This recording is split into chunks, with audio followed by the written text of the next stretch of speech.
সবাইকে বুঝায়। বক্তব্য রাখার জন্য অনুরোধ জানাচ্ছি বিশিষ্ট শিক্ষানুরাগী ও গবেষক অধ্যক্ষ মোহাম্মদ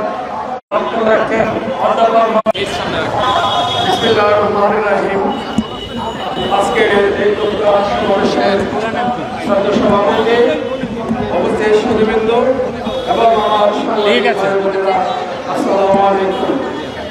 আপনারা দেখেছেন বিগত ৭০ বছর ধরে দেশের শিক্ষা ব্যবস্থা কিভাবে ধ্বংসিত হচ্ছে।